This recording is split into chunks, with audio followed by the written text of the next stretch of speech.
அனைவருக்கும் வணக்கம்.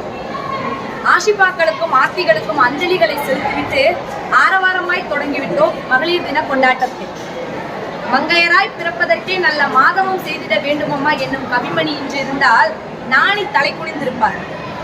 பட்டங்கள் ஆளவும் சட்டங்கள் செய்யவும் பாரினில் நம்மை அழைத்த பாரதி இன்றிருந்தால் வெகுண்டு எழுந்திருப்பார். சுதந்திரம் என்னும் பெயரில் சுயமிகளிடமும் கயமைகளிடமும் சிக்கித்திருக்கும் இச்சிட்டுக்குருவிகளுக்கு தெரியவில்லை கைபேசி என்னும் கழுகுகளின் வக்ரம். போராடி பெற்ற பெண் கல்வியை இளைப்பாற விட்டுவிட்டு இன்ஸ்டாகிராமில் இடறிக்கொண்டிருக்கிறாள் இளம் யுவதி.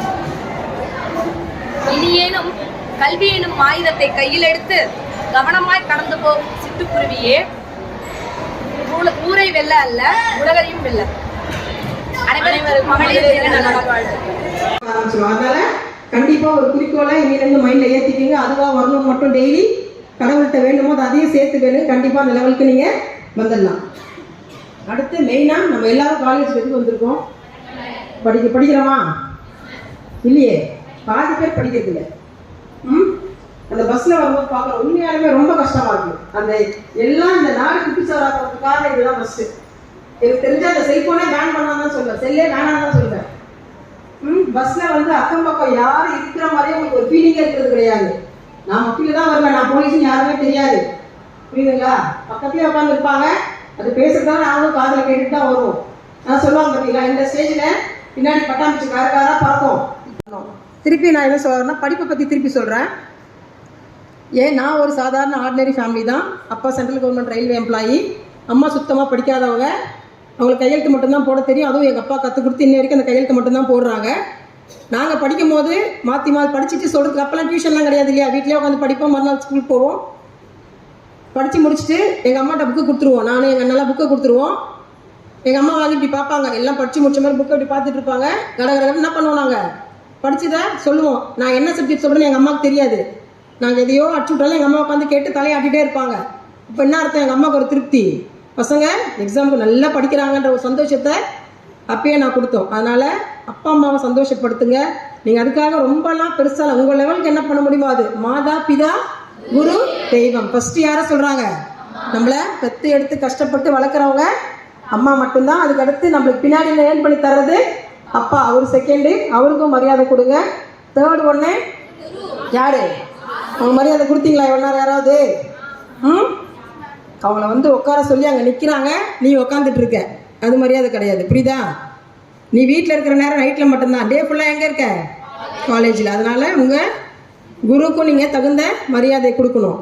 இவங்களுக்கெல்லாம் நீ மரியாதை கொடுத்தா என்ன ஆட்டோமேட்டிக்காக கடவுள் உங்களுக்கு தானாக கடைசியாக கடவுள் பற்றியா கடவுள் அவர் தானாக அருள் கொடுப்பாரு. மாதா பிதா குரு தெய்வம். மாதா பிதா குரு 3 பேருக்கும் நீங்கள் கொடுக்க வேண்டிய ரெஸ்பெக்டை கொடுத்தா ஆட்டோமேட்டிக்காக ஃபோர்த்துக்கிற கடவுளே உங்களை தேடி வருவார். அடுத்து நெக்ஸ்ட்டு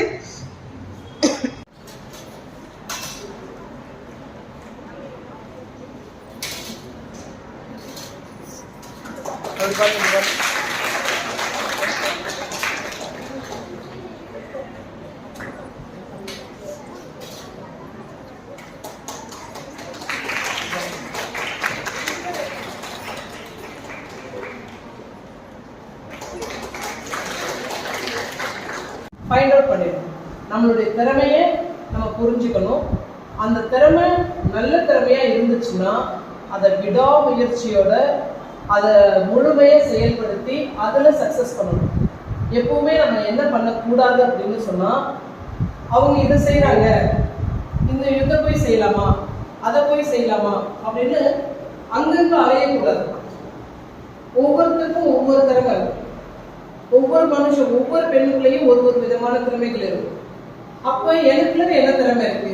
இவங்களுக்கு நல்ல டான்ஸ் வருது, இவங்களுக்கு நல்லா படிக்க முடியுது, இவங்க நல்லா பாடுறாங்க, இவங்க நல்லா சமைக்கிறாங்க. அப்போ எனக்கு என்ன நல்லா தெரியும், எனக்கு என்ன நல்லா தெரியும்னு நான் கண்டுபிடிச்சிட்டேன்னா அதுலேயே முழு முயற்சி செய்யணும். அப்படி செஞ்சு அந்த ஒரு திறமையை மேல் நோக்கி கொண்டுட்டு வந்து நம்மளால அதில் சாதனை பண்ண முடியும். எந்த துறையாக இருந்தாலும் சரி, அந்த துறை வந்து மற்ற மக்களுக்கு பயன்படுறது தான். எந்த துறையா இருந்தாலும் நீங்க வேணா எதை வேணா.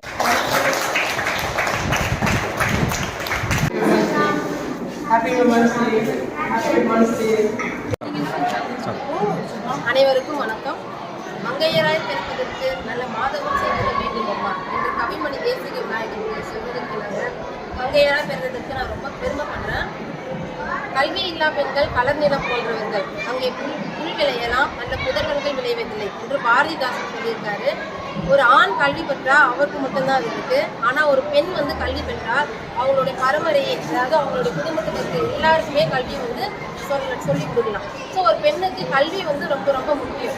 அவங்க வந்து இந்த சமுதாயத்தில் தனித்துவமாக தெரியணும் அப்படின்னாக்கா அவங்களுக்கு கல்வி இந்த காலத்தில் ரொம்ப ரொம்ப முக்கியம். ஸோ எல்லா பெண் பிள்ளைகளும் கல்வி கற்கிறது முக்கியமான ஒன்று. அதை எல்லாரும் நம்ம வந்து செஞ்சு கொடுக்கணும். நம்மளோட பிள்ளை இல்லாமல் நம்ம சமுதாயத்தில் இருக்கிற எல்லா பிள்ளைகளுக்கும் நம்ம கல்வியை வந்து கொடுக்கணும். ஸோ ஒரு தாயோட உருக்கமான பதிவு என்ன அப்படின்னு பார்த்தீங்கன்னா, ஒரு பெண்ணை வந்து அவங்க பள்ளிக்கூடத்துக்கோ இல்லை வேலைக்கோ எங்கேயோ அனுப்பும்போது யாரை நம்பி அனுப்புகிறாங்க அப்படின்னா இந்த ஆண் சமுதாயத்தை நம்பி தான் அனுப்புகிறாங்க.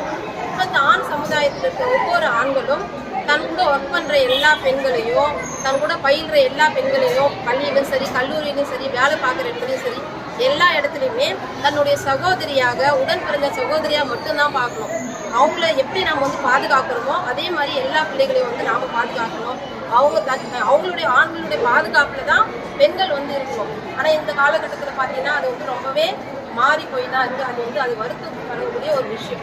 ஸோ அது எல்லாத்தையும் வருங்காலத்தில் மாற்றி பெண்களுக்கு சுதந்திரமாகவும் தைரியமாகவும் இருக்கிறதுக்கு நாம் என்ன பண்ணணும், சமுதாயத்தை உருவாக்கி விடணும். இந்த மார்ச் 8 வந்து தேசிய மகளிர் தினமாக எல்லாரும் செலிப்ரேட் பண்ணுறாங்க. இந்த நாளில் அனைத்து மகளிருக்கும் எல்லாருக்கும் என்னுடைய ஃப்ரெண்ட்ஸு தாய்மார்கள் எல்லாருக்கும் மகளிர் தினத்தை நான் தெரிவித்ததில் மகிழ்ச்சி அடைகிறேன். நன்றி. இந்த வீடியோ உங்களுக்கு பிடிச்சிருந்தா please like, share, comment and subscribe. Thank you.